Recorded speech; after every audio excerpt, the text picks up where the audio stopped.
ఆంధ్రప్రదేశ్ రాష్ట్రంలో విజయవాడ నగరంలో చాలా వర్షాలకు అక్కడున్న ఖాళీలు అంతా వచ్చి వాళ్ళ ఇల్లులన్నీ కూడా వరదమయం భూతమయం కావడం, వాళ్ళు పడుతున్న కష్టాలు చూసి బాధలు చూసి మన గౌరవ ముఖ్యమంత్రి గారు శ్రీ నారా చంద్రబాబు నాయుడు గారు ఈ వయసులో కూడా ఉదయం నుంచి సాయంకాలం వరకు ఎప్పటికప్పుడు పరిస్థితులంతా కూడా పర్యవేక్షిస్తూ ఆయన స్వయంగా అక్కడికి వెళ్ళి ఆ ప్రాంతాలకు వెళ్ళి ప్రజలకందరూ కూడా ధైర్యం చెప్తూ ప్రభుత్వం నుంచి ఏ సహకారం అందాలు అని చెప్పేసి అవన్నీ కూడా ప్లాన్ చేస్తూ రెండో వైపు దాతల నుంచి సహకారం కోరుతూ మరి వాళ్ళను తొందరలోనే మళ్ళీ సాధారణ పరిస్థితికి తీసుకురావాలని ఆయన పడుతున్న తపన చూసి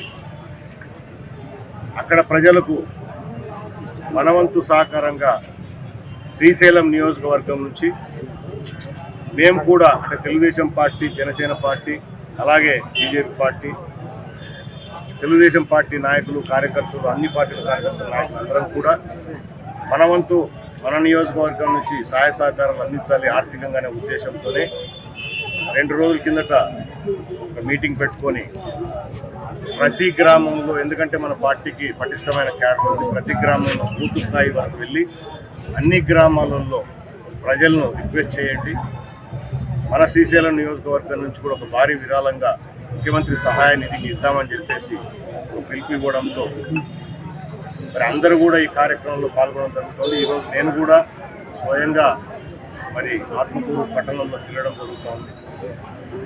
బట్ ఆ రోజు మన నియోజకవర్గం నుంచి 1 కోటి రూపాయలన్న కనీసం ఇవ్వాలనే ఉద్దేశంతో ఒక టార్గెట్ పెట్టుకున్నప్పుడు వాస్తవంగా మాకు కూడా కొంత భయమేట మాట వాస్తవమే. అంటే ఇంత డబ్బు మనం పోగు చేయగలమా లేదా అనే లోపల కొంత అనిపించినా, కానీ గడిచిన ఈ 2 రోజుల నుంచి చూస్తూ ఉంటే ప్రజల నుంచి వస్తున్న స్పందన, వ్యాపారస్తుల నుంచి వస్తున్న స్పందన, మిగతా అన్ని వర్గాల నుంచి వస్తున్న స్పందన చూసి ప్రజల నుంచి వచ్చిన అంటే చిన్నవాడు కూడా ఈరోజు స్పందించి వాళ్ళు చేస్తున్న సహాయకారం చూస్తూ ఉంటే 1 కోటి రూపాయలు ఖచ్చితంగా మేము చేయగలమని చెప్పేసి నమ్మకం మాకు వస్తూ ఉంది. గడిచిన 2 రోజుల్లోనే దాదాపు 20 లక్షల రూపాయలు ఇప్పటికే పోగైనాయి. ఇంకా ఈ 3-4 రోజులలో కూడా ప్రతి గ్రామంలో కూడా అందరూ కూడా ఈ కార్యక్రమంలో పాల్గొంటూ ఉన్నారు. తప్పకుండా కార్యక్రమాన్ని ఏదైతే ఒక మంచి సంకల్పంతో ఈ కార్యక్రమాన్ని మేము చేపట్టడం జరిగింది కాబట్టి తప్పకుండా బ్రహ్మరాంబమ్మ వారు, మల్లికార్జున స్వామి వారి దయతో ఈ కార్యక్రమాన్ని పూర్తి చేస్తామని చెప్పేసి మాకు నమ్మకం ఉంది. ఎందుకంటే 2009 సంవత్సరంలో వరదలతో మన నియోజకవర్గం కూడా ఇబ్బంది పడినాం. మన నియోజకవర్గంలో దాదాపు 3 మండలాల్లో ప్రజలు, 3 మండలాల్లో గ్రామాలు ప్రజలు ఇబ్బంది పడ్డారు. అవన్నీ నేను స్వయంగా చూసిన, అప్పుడు ఆ కార్యక్రమంలో పాల్గొన్నాను. దాదాపు 8-10 రోజులు ఆ రోజు అంటే నేను ఇంటికి వెళ్ళకుండానే ఆ కార్యక్రమాల్లో పాల్గొని ఎక్కడికక్కడ ప్రజలకు ధైర్యాన్ని ఇస్తూ వాళ్ళకు కావాల్సిన వస్తు సామాగ్రిని ఏర్పాటు కూడా చేయడం జరిగింది. ఆ రోజు రాష్ట్రం నుంచే కాకుండా వివిధ రాష్ట్రాల నుంచి, కర్నూలు అయితేనేమి, మన ప్రాంతం అయితేనేమి, ఎక్కడెక్కడి నుంచో దాతలు లారీలతో సరుకులు తీసుకొచ్చి ప్రజలకు అందజేసిన విషయాన్ని మేము ఎప్పుడు కూడా మర్చిపోం. ఎందుకంటే ఇక్కడ ప్రాంతం ఎక్కడో వైజాగ్ వాళ్ళు, చెన్నై వాళ్ళు, హైదరాబాదు, బెంగళూరు ఎక్కడెక్కడి నుంచి వచ్చి సహాయ సహకారాలు అందించారు.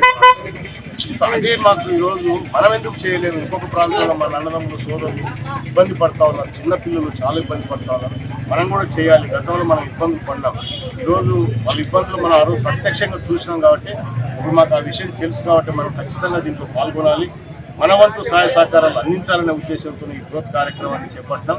ఖచ్చితంగా దీన్ని త్వరలోనే పూర్తి చేసి మరి ముఖ్యమంత్రి గారికి శ్రీశైలం నియోజకవర్గ ప్రజల తరఫున, అన్ని వర్గాల తరఫున వాళ్ళు ఇచ్చే ఏదైతే ఈ మంచి కార్యక్రమంలో పాల్గొని వాళ్ళ సహాయ సహకారాలు చేస్తున్నారో ఈ అమౌంట్ను అంతా కూడా తప్పకుండా ఏదైతే మేము అనుకున్న టార్గెట్ను పూర్తి చేసి ఆ టార్గెట్కి సంబంధించిన మొత్తాన్ని ముఖ్యమంత్రి గారికి, ముఖ్యమంత్రి సహాయ నిధికి చెక్కు ద్వారా అందజేస్తామని చెప్పేసి తెలియజేస్తున్నాం.